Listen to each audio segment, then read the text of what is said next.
Dear listeners, Assalamu alaikum. This is ATM Abdullah, lecturer, Department of English, Government, Krishnapur, Haji Ali Akbar College, Khaliajuri, Netrokona. Today, uh, my class is designed for especially the students of English literature. So our today's lesson is figure of speech. আজকে আমি figures of স্পিচের rhetoric অংশ থেকে আলোচনা করব। আশা করি আজকের আলোচনা থেকে তোমরা কিছুটা হলেও উপকৃত হবে। So dear listeners, let's start from what is rhetoric. এখন তোমাকে যদি জিজ্ঞেস করা হয় তুমি রেটরিক করতে কি জানো, হ্যাঁ তুমি হয়তো জানো যে অলংকরণ তোমাকে যদি বলা হয় যে তুমি কেন আংটি পরেছো, তুমি কেন ব্রেসলেট পরেছো, তুমি কেন গহনা পরেছো, নিশ্চয়ই তুমি বলবা যে নিজেকে আরো বেশি সুন্দর ও আকর্ষণীয় করে তোলার জন্য আমি এটা পরেছি। তো রেটরিক ঠিক তাই, যে ভাষাকে অধিক মাধুর্যপূর্ণ এবং সুন্দর করে তোলার জন্যই রেটরিকের ব্যবহার হয়ে থাকে। So what is rhetoric? Rhetoric is the art of effective or persuasive speaking or writing, especially the use of figures of speech and other ornamental techniques. Rhetoric হলো ফলপ্রসূ এবং যৌক্তিক পদ্ধতি, কিসের? কথা বলার এবং লেখার। পদ্ধতিগুলো কোত্থেকে আসে? যে বিশেষ কতগুলো ফিগার্স অফ স্পিচের মাধ্যমে এবং অর্নামেন্টাল টেকনিকের মাধ্যমে। So let us know what is figure of speech. তো figure of speech is a word or phrase that makes one's writing or conversation very clear, interesting, rational and persuasive in a different technique. তো figures of speech হচ্ছে কতগুলো বিশেষ কোনো শব্দ অথবা phrase যেটা একজনের লেখাকে অথবা আলোচনাকে অনেক স্পষ্ট, মাধুর্যপূর্ণ, যৌক্তিক এবং বিশ্বাসযোগ্য করে তোলে। Here some examples.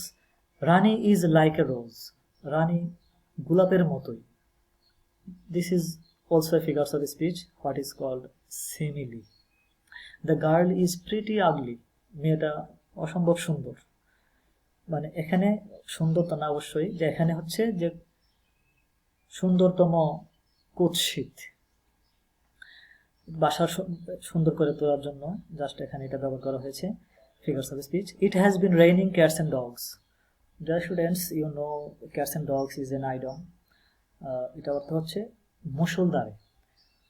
তো তোমরা এখান থেকে জেনে নাও যে আইডিয়মগুলো কিন্তু ফিগার্স অফ স্পিচের অংশ। The wind whistle throughout the day, সারাদিন ব্যাপী বাতাস কি করলো? বাঁশি বাজালো। এখানে বাতাস কি আর বাঁশি বাজাতে পারে? তো ইনএনিমেট অবজেক্টের উপর হিউম্যান কোয়ালিটি প্রদান করা হয়েছে এখানে, তাই এটা হচ্ছে একটা personification. So what is simile? A simile is a figure of speech in which a comparison is made between two unlike things using the words like, as, such as, etc. অর্থাৎ simile হলো দুইটা আলাদা বস্তুর মধ্যে বা বিষয়ের মধ্যে তুলনা যেখানে লাইক অথবা এজ ব্যবহৃত হয়ে থাকে। যেমন the child is like a rose, শিশুটা গোলাপের মতো। এখানে আমরা লাইকের দেখা পাই, this is simile. Suma is as beautiful as flower, তো সুমা ফুলের মতোই সুন্দরী, এখানে অ্যাজ আছে তাই এটা একটা simile. The soul was like a star that dwelled apart, এখানে সোলের সাথে তারার তুলনা করা হয়েছে। Okay, what is metaphor? মেটাফোরটাও সিমিলির মতোই, যেখানে আলাদা দুটা বস্তুর মধ্যে তুলনা করা হয়। এটা হচ্ছে ইনডাইরেক্ট পদ্ধতিতে, যেখানে লাইক অথবা অ্যাজ থাকে না। তো metaphor is an indirect comparison between two unlike dissimilar things. তো মেটাফোর হচ্ছে এরকম ইনডাইরেক্ট কম্পারিজন, তুলনা দুটা আনলাইক অথবা ডিসিমিলার বস্তুর মধ্যে বা বিষয়ের মধ্যে। In a metaphor we don't find the presence of like, as, such as. Example, Ria is a rose. এখানে রিয়া রোজের মতোই, এখানে লাইক অথবা এজ এর ব্যবহার নাই, কিন্তু আমরা ধরে নিছি যে রিয়ার সাথে রোজের গোলাপের তুলনা করা হয়েছে, তাই এটা একটা metaphor. Life is a burning candle, এখানে জীবনটা তুলনা করা হয়েছে জ্বলন্ত মোমবাতির সাথে। এখানে জ্বলন্ত মোমবাতি প্রতিনিয়ত ক্ষয়ে যাচ্ছে, জীবনটাও প্রতিনিয়ত ক্ষয়ে যাচ্ছে, জীবনের সাথে এখানে মোমবাতির তুলনা করা হয়েছে। The camel is the ship of the desert. তো আমরা জানি যে উটকে বলা হয় মরুভূমির জাহাজ, তো জাহাজের সাথে ক্যামেলের তুলনা করা হয়েছে এখানে।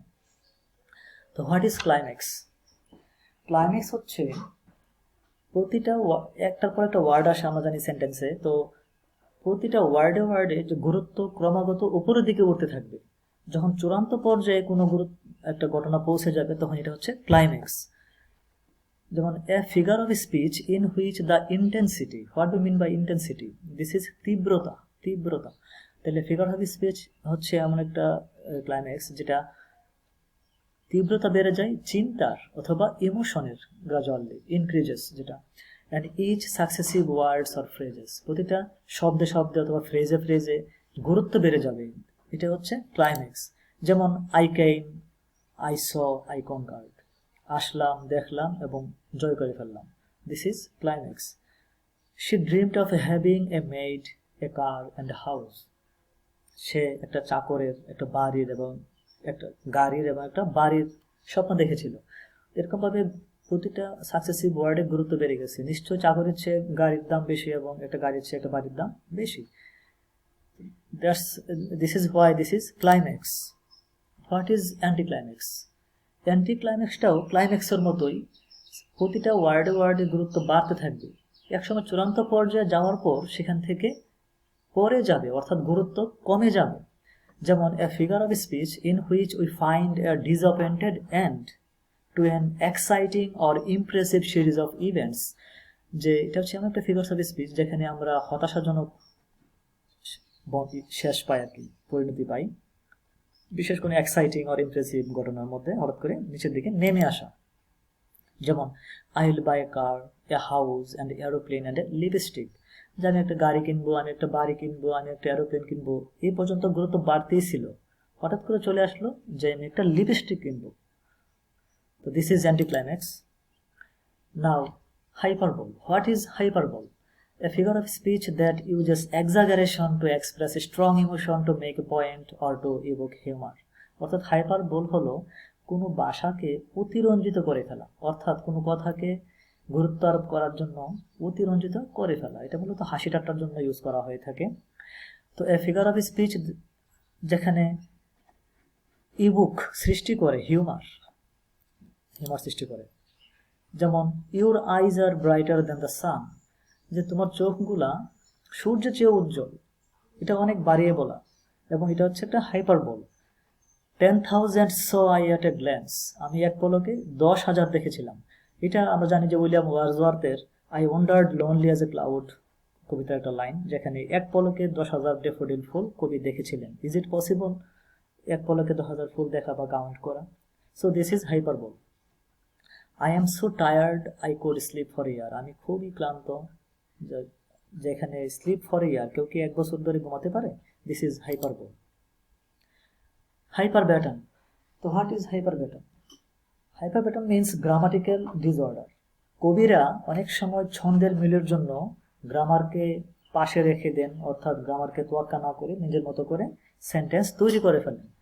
কবিদের ক্ষেত্রে এরকম তৈরি করা এটা কোনো অপরাধ নয়, কিন্তু তুমি ছাত্র হিসেবে বাস্তব জীবনে এরকম করতে পারবা না। তো এন হাইপারবোল বলছেন যে an inversion of the normal order of word. What do you mean by inversion? Inversion means বিপর্যয়, যে শব্দের যে স্বাভাবিক গঠন বা প্রক্রিয়া তার মধ্যে বিপর্যয় ঘটবে, অর্থাৎ গ্রামাটিক্যাল ডিসঅর্ডার হবে। Specially for the shake off emphasis, কবি গুরুত্ব আরোপ করার জন্য বা ছন্দের মিলের জন্য এই কাজটা করে থাকেন। যেমন কোন কবিতায় কবি লিখেছেন দিস আই মাস্ট সি, আমরা জানি যে এটা একটা ভুল কথা, কারণ এটা অবশ্যই হবে যে আই মাস্ট সি দিস। আবার মাচ আই নো, আমি জানি যে এখানে আমরা জানি যে এটাও ভুল, কারণ ভুল হলেও এটা ভুল বলা যাবে না, কারণ কবি ছন্দের মিলের জন্য অথবা গুরুত্ব আরোপ করার জন্য এই কাজটা করেছিলেন। তো এটা সঠিক ফর্ম হবে I know much. What is irony? Irony হলো মুখে যা বলা হয় আসলে ঘটে তার বিপরীত কোনো কিছু, অর্থাৎ যা বলা হয় তা করা হয় না। ধরো তোমাকে কেউ জিজ্ঞেস করলো কিরে তুমি ঠান্ডা জ্বরে ভুগছো, কেউ জিজ্ঞেস করলো কিরে কেমন আছিস, তুমি বললে না রে খুব ভালো আছি, This is irony. So a figure of speech in which one thing is said when the opposite is meant. যে আইরনি হলো যে এমন একটা ফিগার অফ স্পিচ যে যা বলা হয় তার বিপরীত বোঝানো হয়। যেমন হাউ গুড অফ ইউ, তুমি কত ভালো, to refuse to help me, কিন্তু আমাকে হেল্প করতে তুমি অস্বীকার করলে। The operation was successful though the patient died, অর্থাৎ অপারেশনটা সফলই হয়েছে যদিও রোগীটা মারা গেল। This is irony. What is oxymoron? Oxymoron is a figure of speech in which two opposite ideas are placed side by side to create an effect. অর্থাৎ oxymoron হলো এমন একটা ফিগার অফ স্পিচ যেখানে দুটো বিপরীত ধর্মী শব্দ পাশাপাশি বসানো হবে একটা বিশেষ শব্দের উপর গুরুত্ব আরোপ করার জন্য। যেমন you are the greatest idiot, তুমি হলা মহানতম পেয়াদব। এই যে শব্দটাকে অতিরিক্ত গুরুত্ব আরোপ করার জন্য এখানে একটা অপোজিট ওয়ার্ড গ্রেটেস্ট আনা হয়েছে। তানিয়া ইজ হরেবলি বিউটিফুল, তানিয়া ভয়ঙ্কর সুন্দর। তো সুন্দরটাকে জাস্ট একটু জোর দেওয়ার জন্যই এখানে অপোজিট ওয়ার্ড এখানে হরেবলি বসানো হয়েছে। What is personification? পার্সনিফিকেশন হলো কোনো জড় পদার্থের উপর বা বস্তুর উপর বা ইনএনিমেট অবজেক্টের উপর হিউম্যান কোয়ালিটি প্রদান করা, অর্থাৎ মানুষের কোয়ালিটি প্রদান করা। যেমন সূর্য হাসছে, তো সূর্য হাসতে পারে, দিস ইজ পার্সনিফিকেশন। সরি, এখানে এটা ইট হবে। It is a figure of speech in which an inanimate object or an abstract idea is invested with the qualities of a living being. যেমন the sun is smiling, সূর্য হাসছে। The stars winked at me, সূর্য আমার দিকে উকি, তারাগুলা আমার দিকে উকি মারছে। তো এটা কি পসিবল? এটা মানুষের কোয়ালিটি তারার উপর দিয়ে দেওয়া। Thank you very much for watching the video, dear students. I think after completing the lesson you have known what is rhetoric, what is figure of speech, and many other figures of speech such as simile, metaphor, oxymoron, hyperbole.